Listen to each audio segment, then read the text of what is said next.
Go Gadget. I'm not trying to summon anything. I'm actually just trying to tell him to go away. He won't leave. He's just standing there in this room. I can feel his presence. Inspector Gadget has me hostage. He's making me do this. It's the 25th anniversary of Inspector Gadget. I'm Mac the Movie Guy. John Stark, your favorite blind film critic. And this is my review of Inspector Gadget, the 25th anniversary. If I don't do this, Inspector Gadget, he's going to use his go-go gadget squeeze to put a grip where I definitely don't need one. So this is available on Disney Plus with audio description, which was like a huge factor in whether or not I was going to do audio description, whether or not I was going to do the anniversary review for it, because this is not a good movie. But I think that's really important to discuss when going through things is has the movie held up? Was the movie ever any good? Has it sort of had maybe like a resurgence where we rediscovered it? Because sometimes that happens with movies that don't perform very well. They could flop at the box office, and then suddenly, 25 years later, everybody's like, oh my God, have you seen this movie? It's amazing. Only 5 people saw it back in the day, but now everyone has seen it. So yeah, sometimes little films break out later on down the line. This is neither one of those things. Inspector Gadget actually did pretty well at the box office. Disney even made a sequel to it. No, I'm not watching that sequel. I don't care if it has audio description.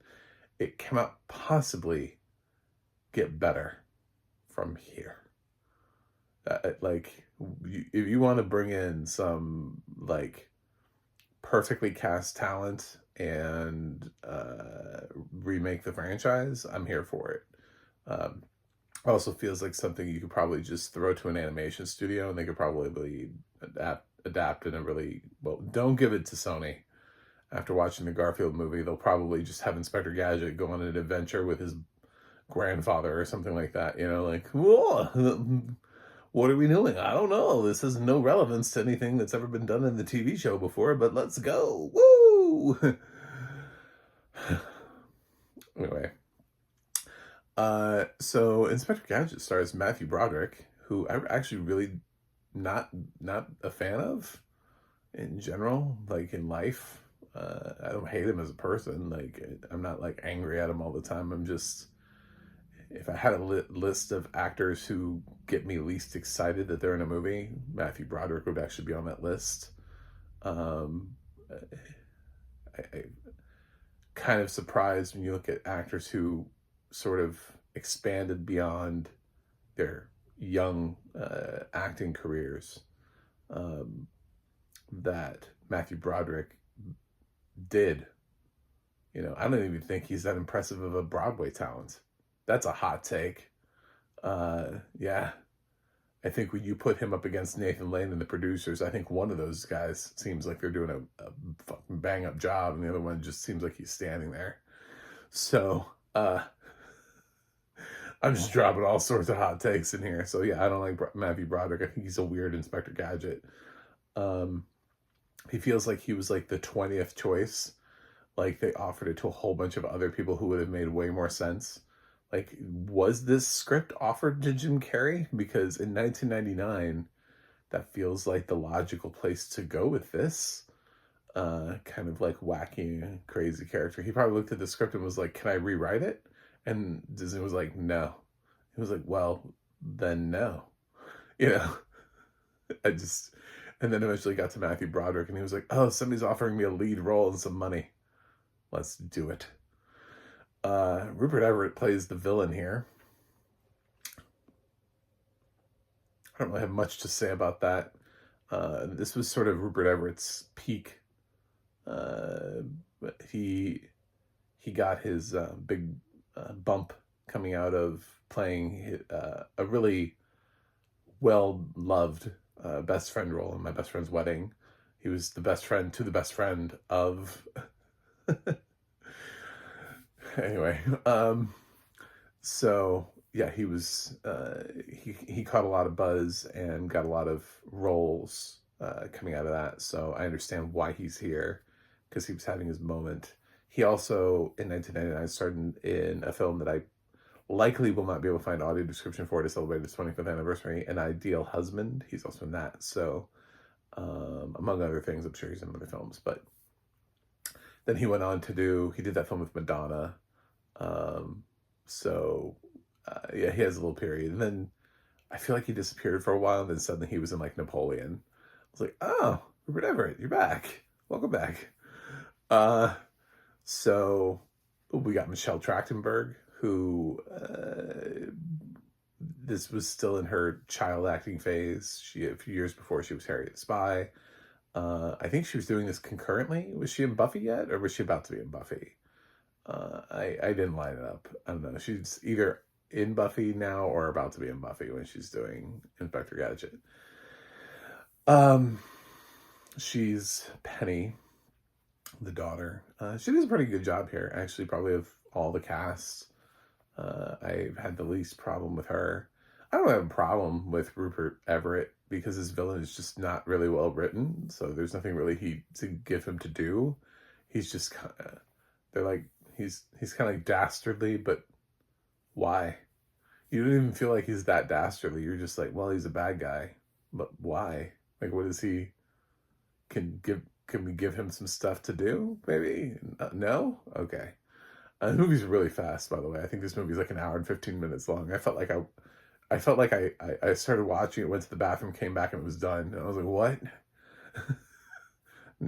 I didn't spend that long. I'm just saying, like, I felt like this movie was just like speeding along. So at least it's not a time waster. We got some other people here too. Jolie Fisher, Sherry O'Terry, Dabney Coleman. Did you know Dabney Coleman has never been nominated for an Oscar? Does that not just piss you off? He's such a great classic actor. He's an Emmy Award and Golden Globe winning actor, but he never made it to the Oscars. Hot take on that. I don't know what performance I would specifically put him in for, but I definitely feel like I need to reevaluate his career and be like, wow, I would have put him in for that. Obviously, like 9 to 5 immediately comes to mind, but that's because 9 to 5 immediately comes to everybody's mind with Dabney Coleman. I would have to see who else was nominated for supporting actor that year, but I feel like we could have tried. He just seemed like somebody who flew perpetually under the radar as an actor. He also has a SAG win for being in the ensemble of Boardwalk Empire. I really went down the rabbit hole with Dabney Coleman on this. I was like, did Dabney Coleman ever win? He plays like the commissioner or whatever here, and it's not that big of a role, but I was just like, oh, Dabney Coleman, I love that guy. Yeah, definitely. We lost him fairly recently as an actor, I think, and he was excellent. So, that's kind of we've got D.L. Hughley, because this was sort of, again, his time period when he had like the Hughleys and he was getting offered. He voices a car that is definitely makes the movie shittier. Not because of D.L. Hughley, but the car just inherently. This movie's dumb. I don't know why they even tried to make a straight-to-video sequel, and obviously Matthew Broderick didn't come back for it. So there's just a sequel that exists because this movie kind of made money, and Disney was like, well, maybe more people. I mean, they did make a sequel to George of the Jungle also.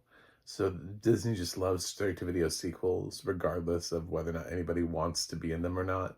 I think somebody did actually come back for the George of the Jungle sequel, though. I think there is an original cast member in that. But this sort of stems from, hey, it worked. George of the Jungle worked. Why not Inspector Gadget?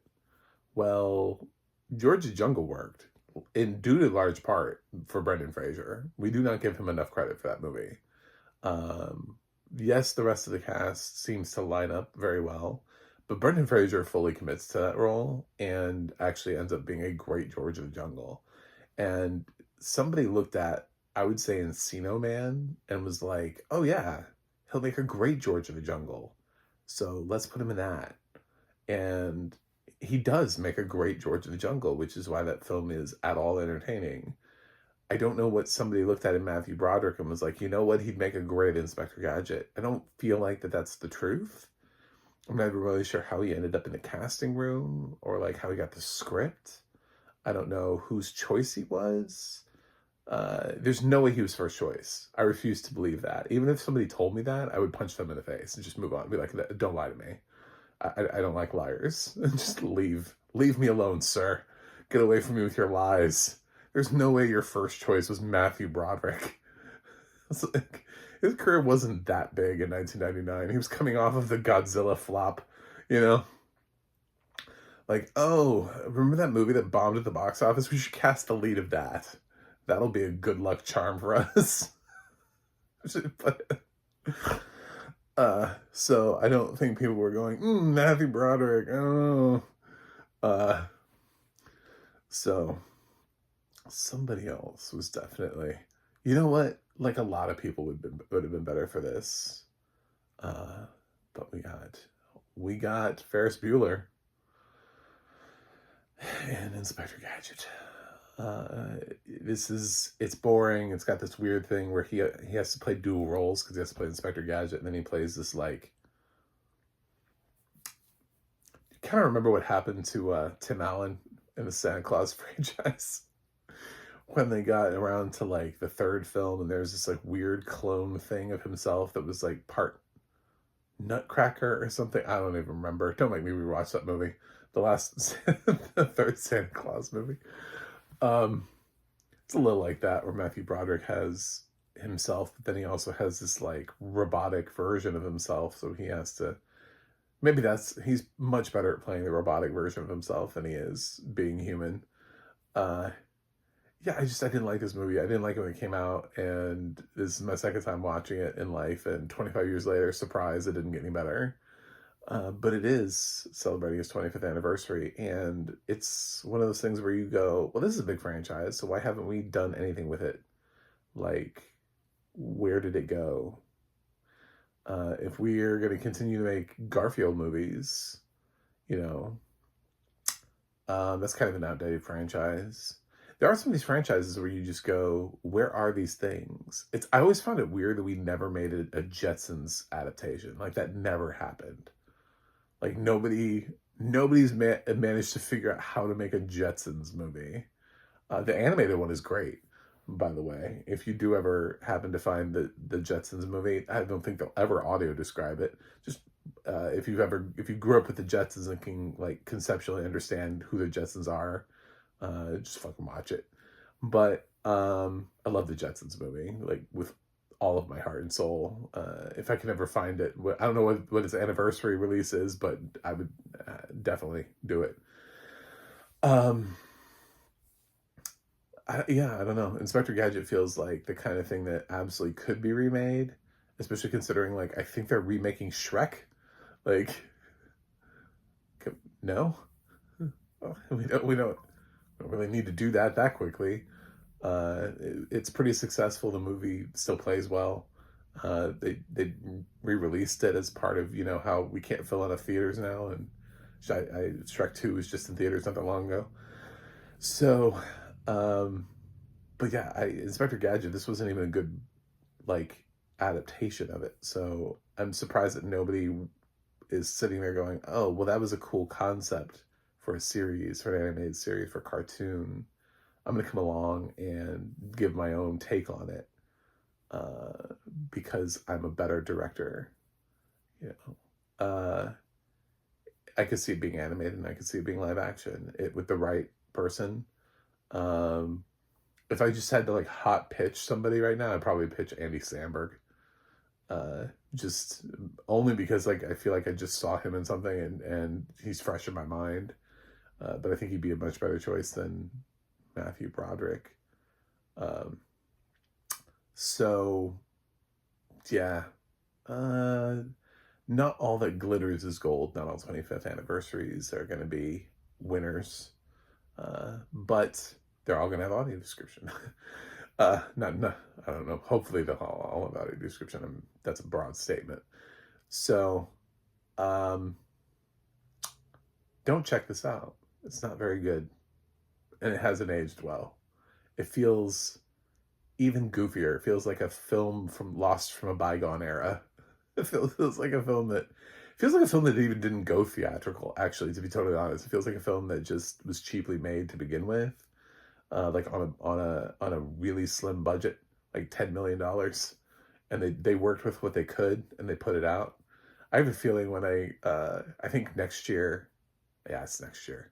Next year when I do my 25th anniversary releases, if I hit up that Rocky and Bullwinkle movie, I'm going to have pretty much the same reaction to this. It's going to be about the same. So,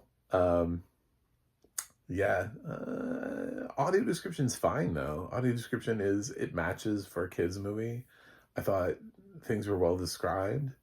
They came in and they did what they were supposed to do. They just described the film, and it's really hard to sort of like viscerally say that it improved the film. It doesn't really do that. And I spent the hour and 15 minutes going, my God, is there anything about this movie?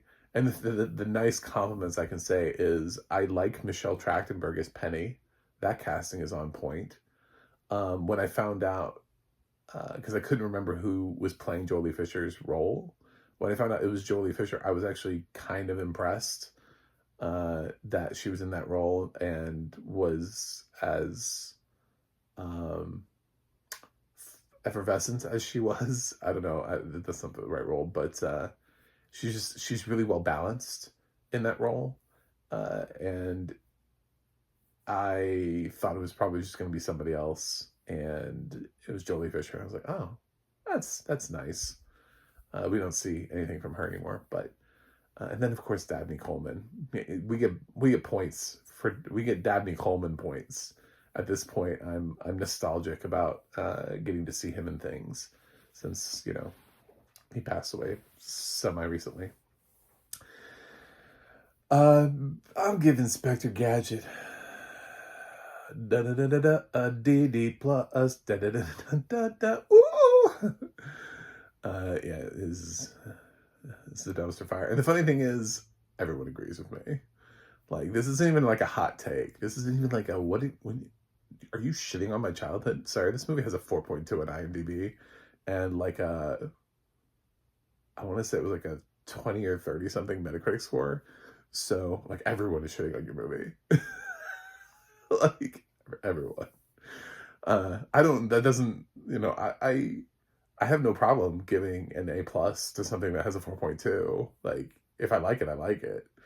But it's funny that I look around and I'm like, oh, so I'm not the only one here. Okay. I feel validated somehow every once in a while. I don't mind stepping out there and standing up for a film that I really liked, but this is not that film. So, hopefully I ruined your childhood. Anyway, thanks for watching. Thanks for subscribing. And I will see you guys on the other side. Go, Gadget off button.